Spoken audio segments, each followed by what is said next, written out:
Hindi sapat ang pagdating ni Ming para lamang kumita dahil ang tunay na layunin niya sa pagtatayo ng Hall of No Requests ay ang mahikayat ang mga talento sa buong mundo at hindi niya gaanong iniintindi kung malaki o maliit ang kita nito.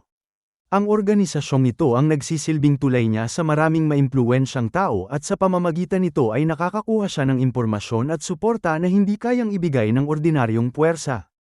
Sinalubong siya ng tatlong matatanda ng may buong paggalang.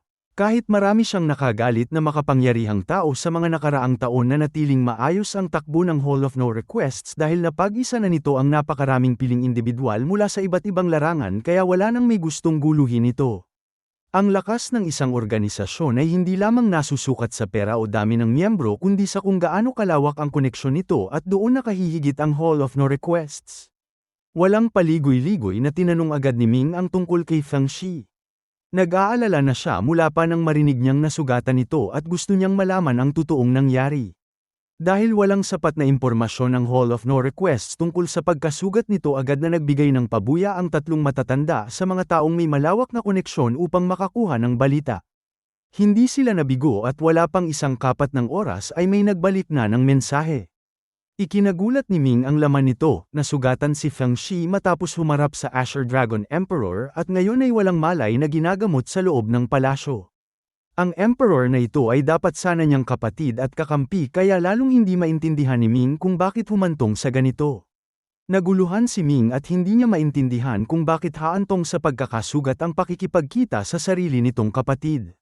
Paulit-ulit niyang pinag-isipan kung may iba pang puwersang nasa likod nito pero wala siyang makuhang malinaw na sagot. Pagkatapos mag-isip ng malalim ay ipinahayag niyang nais niyang pumasok sa lubang Asher Dragon Imperial Palace upang makita mismo si Feng Shi at alamin ang katotohanan.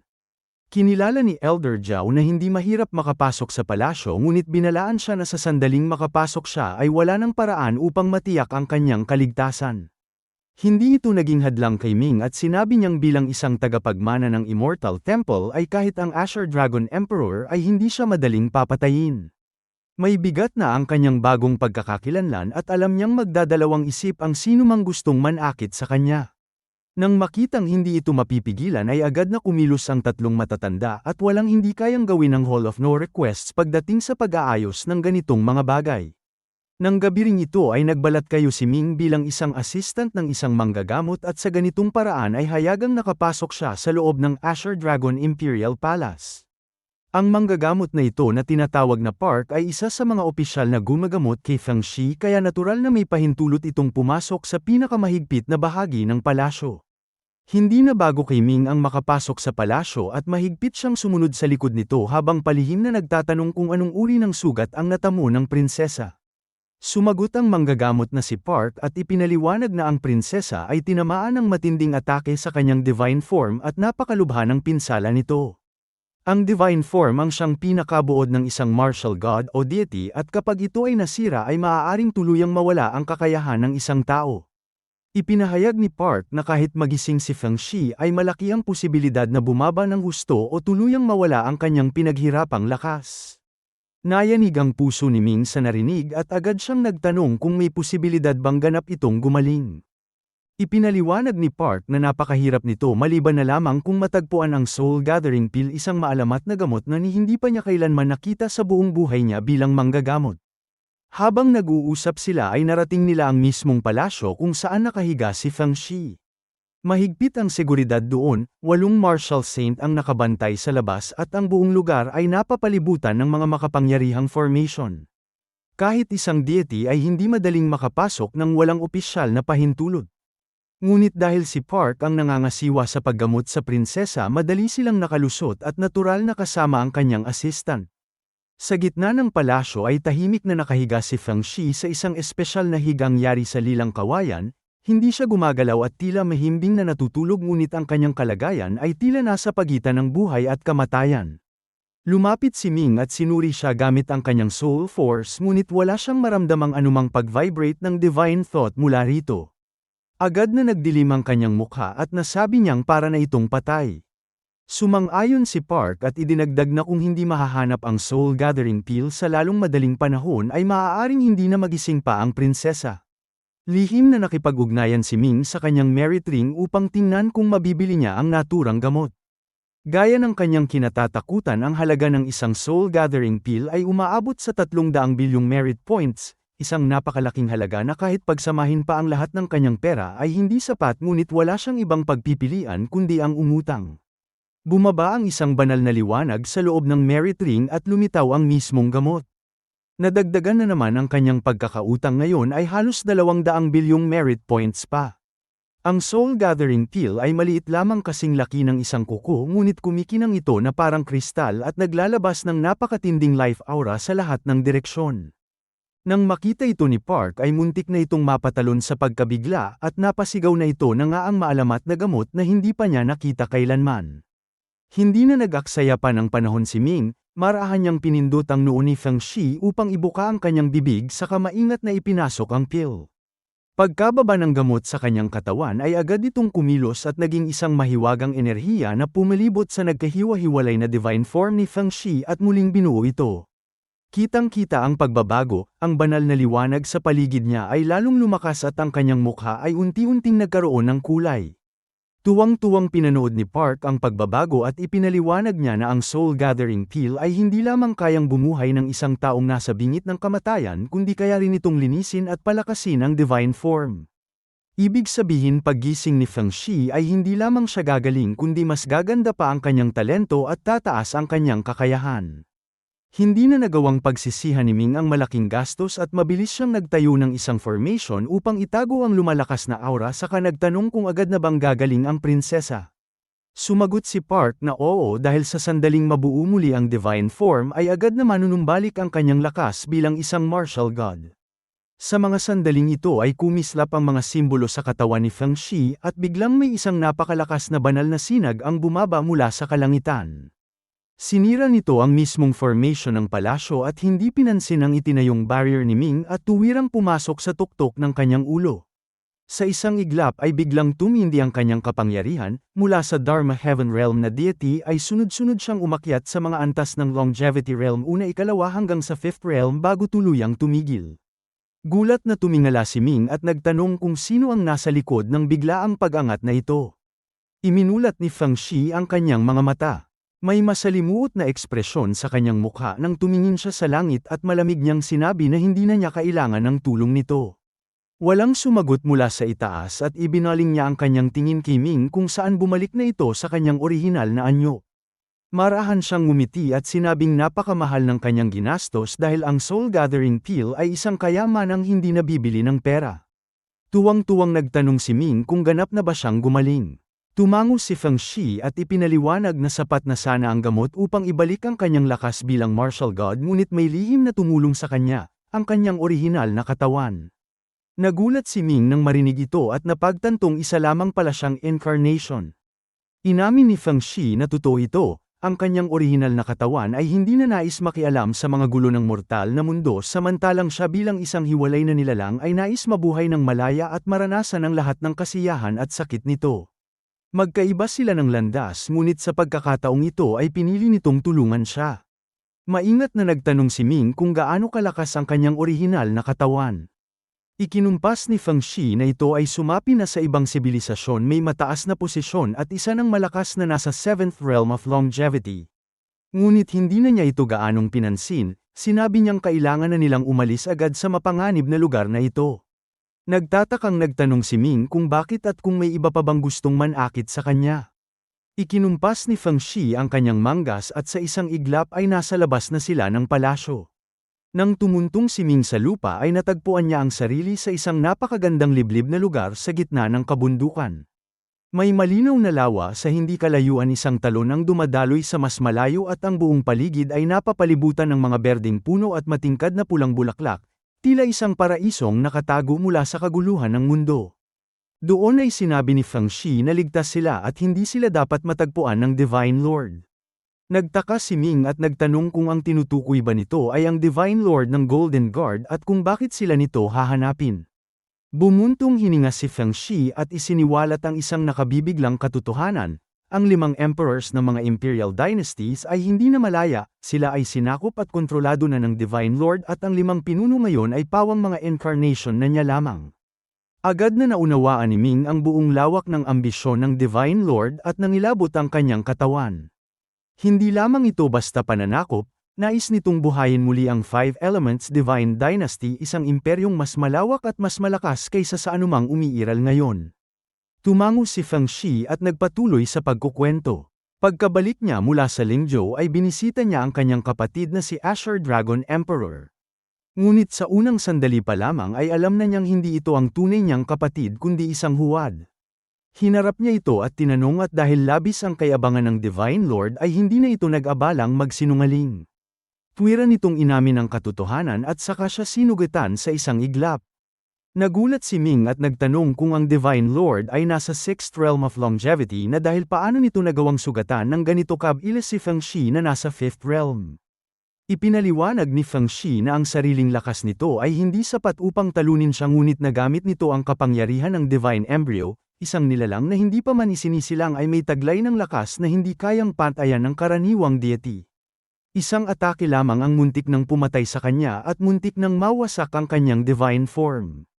Bumuntong hininga si Feng Shi at sinabing kailangan nilang makahanap ng paraan upang pigilan ang Divine Lord sa lalong madaling panahon, kung hindi ay mahuhulog ang Tianyuan continent sa walang hanggang kadiliman at wala nang matitirang kapayapaan.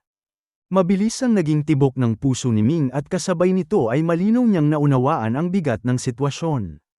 Kapag tuluyang lumaki at sumapit sa ganap na lakas ang Divine Embryo, wala nang makakapigil dito at ang lahat ng puwersa, mapa-Ocean Sect man o Chi-Tian Sect, ay dudurugin at buburahin ng tuluyan. Ang Divine Lord ay magtatatag ng isang dinastiyang mas makapangyarihan pa kaysa sa Five Elements Divine Dynasty, at sa ilalim ng kanyang malupit na pamumuno ay sinumang lalaban ay tiyak na papatayin. Lalo pang sumama ang kalooban ni Ming nang maalala niyang kamakailan lamang ay nakabanggaan pa niya ang prinsipe ng Golden Guard na isa sa mga nasasakupan ng Divine Lord. Kumunat ang noo ni Ming at nagtanong kung hindi ba gagawa ng hakbang ang Four Great Divine Lands at kung alam ba nila ang tunay na nangyayari.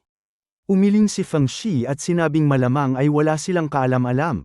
Kung alam nila ay hindi sila magiging ganito kakalmado at payapa sa Myriad Gods Assembly. Agad na ikinwento ni Ming ang lahat ng nangyari doon, ang pagtatalo ng 3 panig, ang deklarasyon ni Tai Bai at ang naging tugon ng mga Divine Ruler. Matapos makinig ng mabuti si Feng Shi ay nag-isip siya ng malalim at sinabing ang Four Great Divine Lands ay nag-iingat lamang sa nabubuong Diyos ng 5 dynasties, ngunit hindi nila alam na kontrolado na pala lahat ng Divine Lord.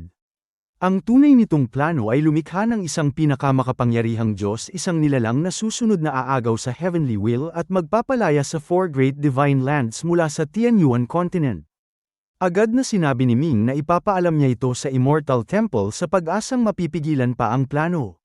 Ngunit bumuntong hininga si Feng Shi at sinabing malapit nang maisilang ang Diyos na ito dahil ginagamit na ng Divine Lord ang lahat ng napakalaking yaman ng 5 dynasties, at kapag lumitaw na ito wala nang magagawa ang Four Great Divine Lands. Ipinaliwanag pa niyang ang Divine Embryo ay sadyang pinili ng Divine Lord dahil ito ay may taglay ng 8th realm of longevity pagkasilang pa lamang, at kapag napinuna nito ang Heavenly Will ay aabot pa ito sa 9th realm. Isang napakalakas na Diyos ito, mas malakas pa sa Ancient Good Demon God na siyang dahilan kung bakit umurong ang Four Great Divine Lands sa napakaraming taon. Sa kabila ng bigat ng sitwasyon ay hindi nagdalawang isip si Ming. Mabilis na inilabas ang kanyang token ng Immortal Temple, isang mahalagang bagay na may maraming gamit kabilang ang kakayahang makipag-ugnayan sa sinumang nasa loob ng templo. Pinaandar niya ito gamit ang Soul Force, at pagkaraan ng ilang sandali ay narinig niya ang isang matandang tinig na nagtatanong kung kanino niya nais magpadala ng mensahe. Mariin niyang sinabi na may napakahalaga siyang mensahe para sa temple leader.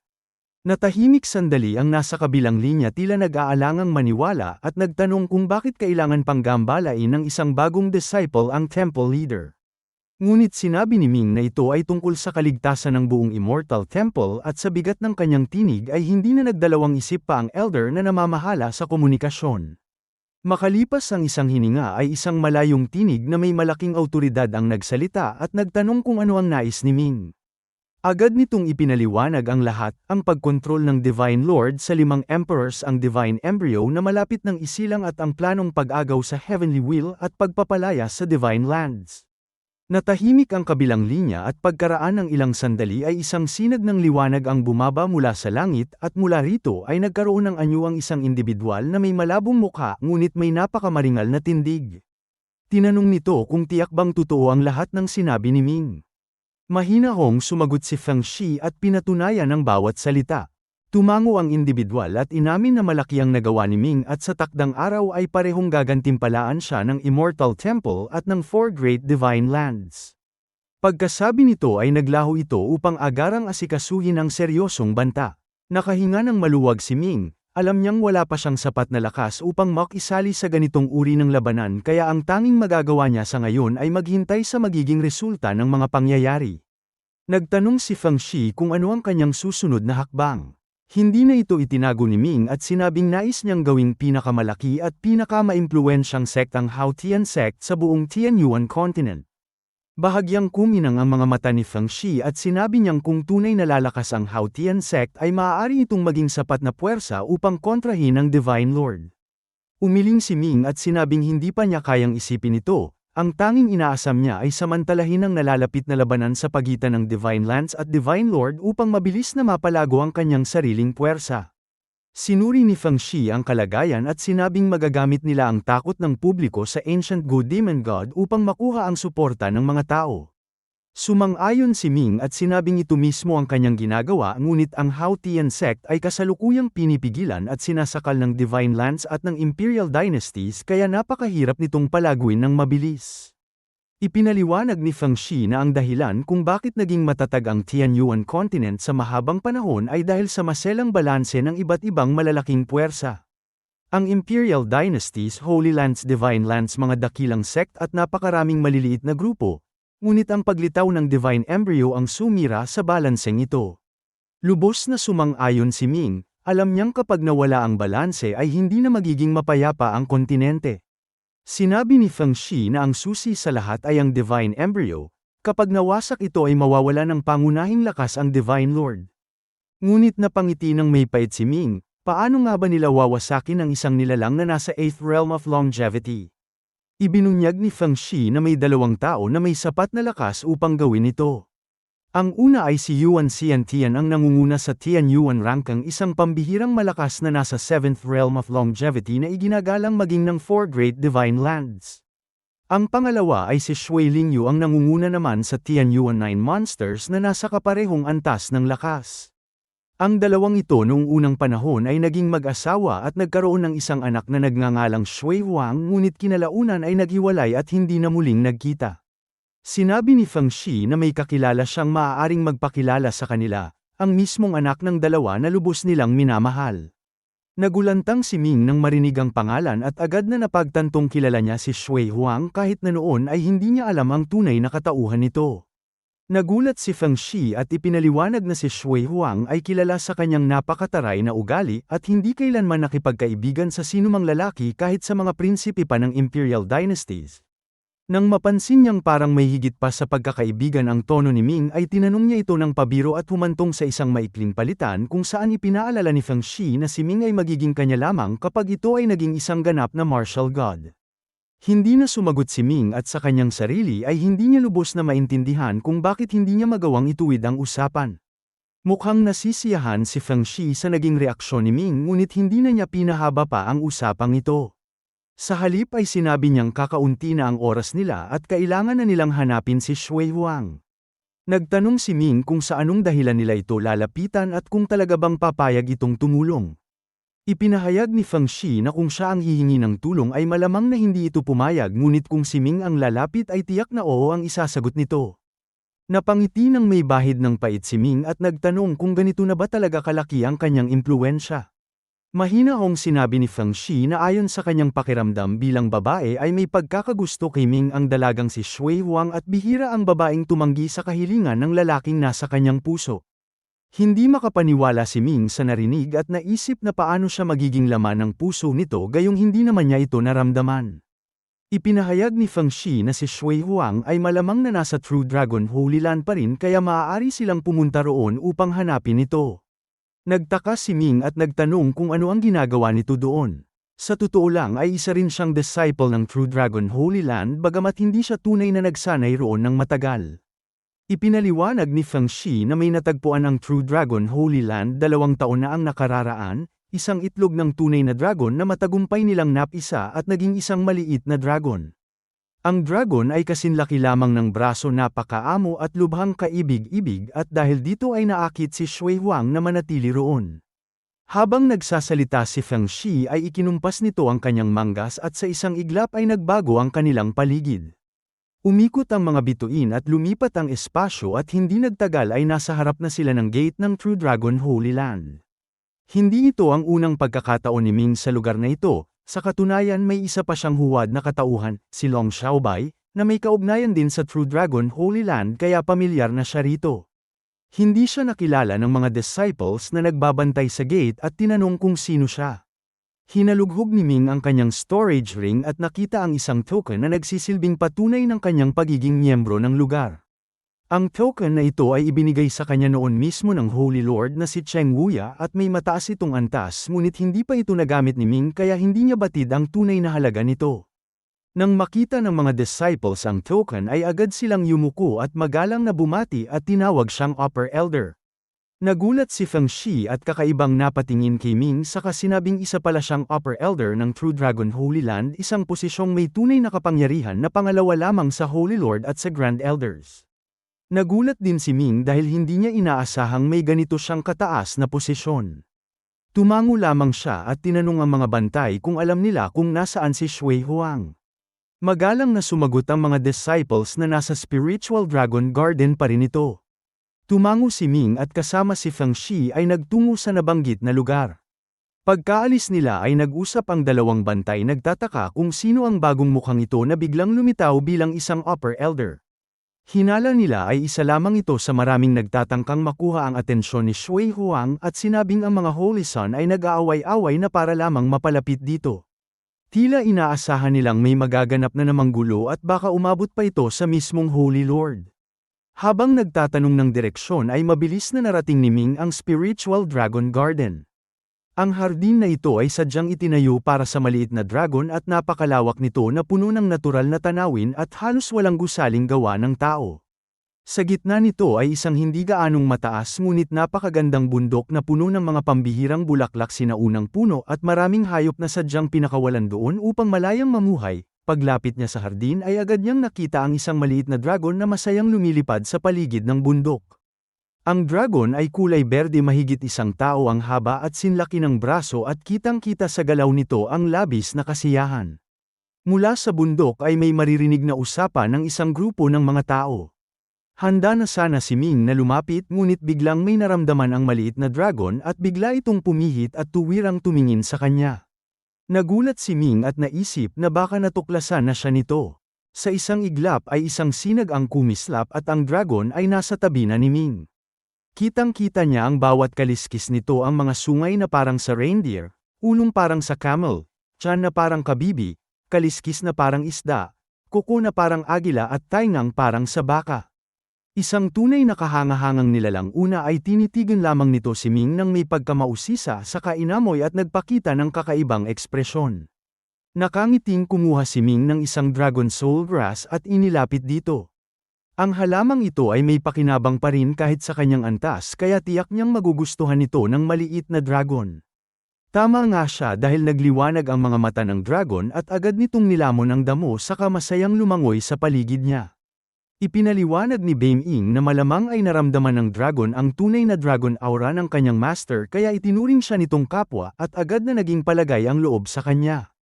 Tumango si Ming at nakipagkaibigan sa maliit na dragon at ipinakilala ang sarili. Tila naunawaan nito ang kanyang kabaitan at mapayapa itong pumulupot sa kanyang braso at ipinatong ang ulo sa kanyang balikat, isang malinaw na senyales ng pagtitiwala at pagkagiliw na lalo pang pinalakas ng Dragon Soul Grass. Sa sandaling ito ay isang grupo ng mga tao ang bumaba mula sa bundok sakay ng hangin. Kabilang sa kanila si Shui Huang at napapaligiran nito ng isang pangkat ng mga binatang pawang mga disciple ng True Dragon Holy Land. Nang makita ni Shui Huang si Ming ay agad siyang nagulat at kinakitaan ng kasiyahan saka nagtanong kung ano ang ginagawa nito dito. Sinabi ni Ming na narinig niyang nasa True Dragon Holy Land ito kaya naisipan niyang dalawin. Pagkatapos ay tiningnan ni Shui Huang si Feng Shi at hindi gaanong mainit na binati ito. Magiliw namang ngumiti si Feng Shi at binati rin ito at sinabing matagal na silang hindi nagkikita. Hindi nagustuhan ng mga binata sa paligid ang eksena, Kailanman ay hindi naging maganda ang pakikitungo sa kanila ni Shui Huang, ngunit sa lalaking ito ay ibang-iba ang ugali nito. At para pang dagdag na insulto ay may kasama itong isang napakagandang babae, isang bagay na tila isang malaking kawalan ng katarungan sa kanilang paningin. Malamig na nagsalita ang isa sa kanila at sinabing tila hindi pamilyar ang mukha nito at tinanong kung hindi ba ito taga rito, saka binalaan ito tungkol sa parusa sa ilegal na pagpasok sa True Dragon Holy Land. Mahinahong sumagot si Ming na ang kanyang pagpasok ay ganap na legal at may karapatan. Nainis ang Holy Son at sinabing walang galang si Ming at iniutos nitong sabihin ang pangalan nito kung hindi ay gagawa sila ng hakbang. Nakangiting nanunood lamang si Shui Huang sa gilid at wala itong balak na makialam. Dahil wala nang magawa ay inilabas ni Ming ang kanyang token at ipinahayag na isa rin siyang miyembro ng True Dragon Holy Land. Nang makita ng mga binata ang token ay nagulat silang lahat at napasigaw na ito ay isang upper elder. Ngumiti si Ming at ipinakilala ang sarili bilang si Ye Ming at ipinaliwanag na bihira lamang siyang bumalik sa lugar kaya hindi siya kilala ng karamihan. Ngunit tila hindi sapat ang titulong ito upang pigilan ang mga ito. Mahinahong sinabi ng Holy Son na narinig na nila ang pangalan ni Elder Ye Ming.